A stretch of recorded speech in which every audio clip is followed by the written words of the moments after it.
Hi guys, I am going to present to you some of the ways in which you can use the Hemingway editor to edit your own text. This is really an artificial intelligence tool that is able to read your content and identify some of the main errors in it, such as too many adverbs, using passive voice instead of the active voice, or just long phrases which have simpler alternatives. And the interface you see right now is the one for the editing part. There is also a separate one for writing. So you can write your article here. Let's just paste the text I have selected for you from my own blog. And you can even edit the text from here, but in this case it's just a simple text. So we are going to go straight to the editing part. Now, the Hemingway editor will automatically rate your text based on readability.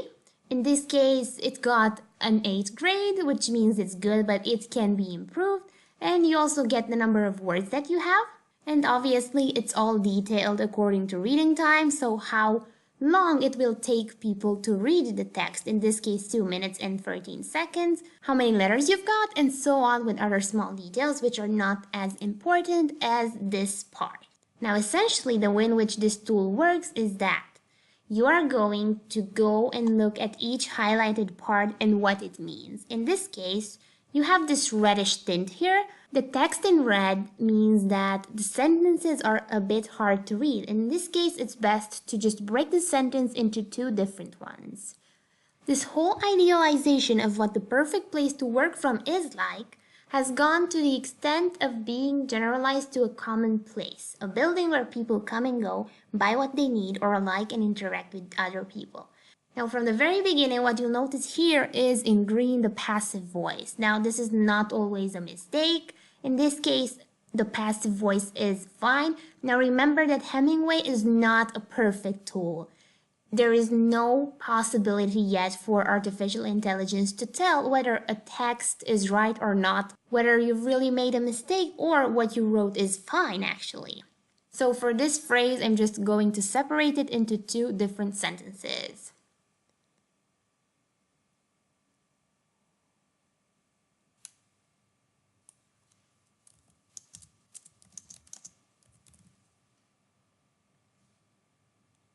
Now obviously there is still a sentence that is hard to read here. However, you can't have just short sentences, so I'm going to leave that alone. I'm going to skip the passive voice because in this case it's fine, and move on to the next sentence. This seems like the proper place for getting constant inspiration away from your office or even from your own home. Again, this is hard to read, but you can keep it this way. In the following phrase, there is one change we can make. It is also the perfect distraction. Add a comma here and start a new sentence here.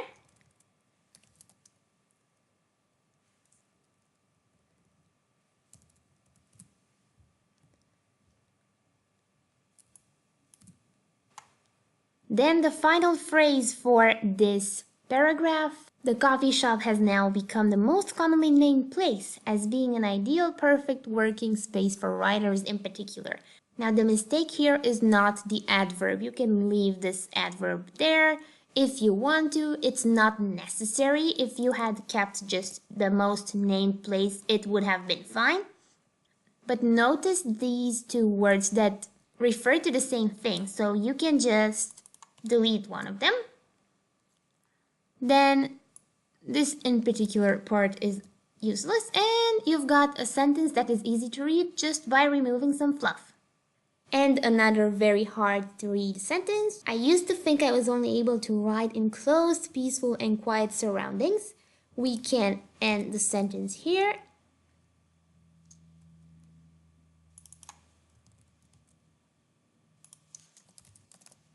Then another passive voice. Honestly, I personally only use the Hemingway editor after I'm done with my text to identify these passive voice situations and only the sentences that are very hard to read. I feel like these are the main benefits that I would get from this tool, because some of the sentences they highlight are fine. You don't have to write the shortest sentences possible. Sometimes keeping details is fine. So just read them again and see if there is anything you can change. So let's have a look at the next very hard to read sentence. I could spend hours writing what the people next to me are talking about.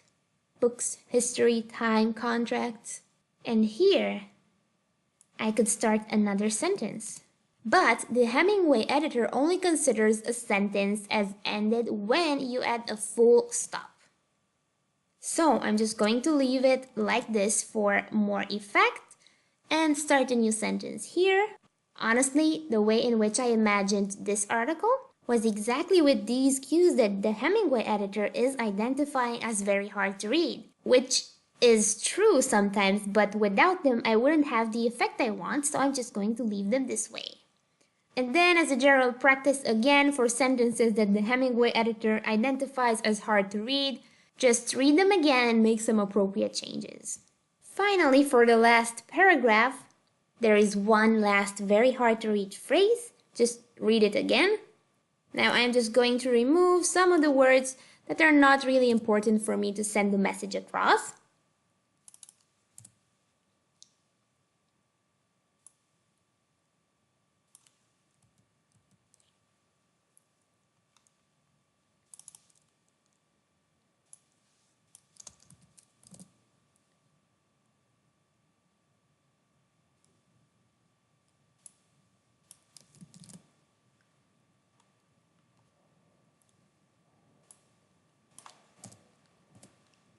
Now, even after making these changes, the Hemingway editor still considers it a bit hard to read, but if you are pleased with the way in which you have improved that phrase, it's fine, just leave it this way and maybe read it again after you're done with the article.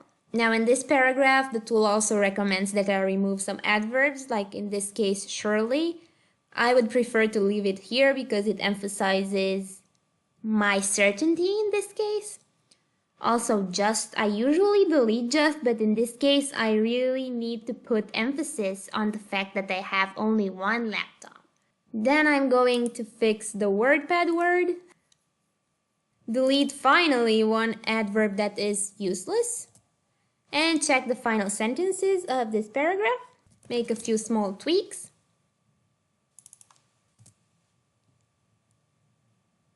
And then at the end, you can just read the whole article again to see if there's anything you'd like to change. Now notice that after I made these changes, my grade is now 7. Remember that when we first started making some edits, the grade was 8. This is because 8 in the Hemingway editor is actually lower than 7. So the best grade you could get is 1. In fact, Hemingway's works are usually graded with a grade 5.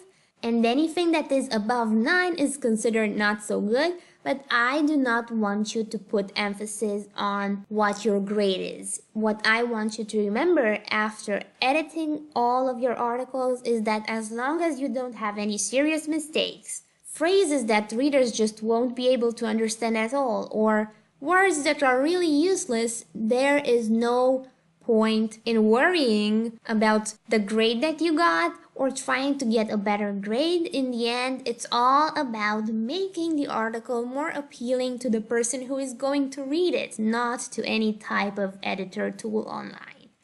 Now, I want you for the next activity to use this tool. If you have any questions, just let me know, and see you in the next lecture.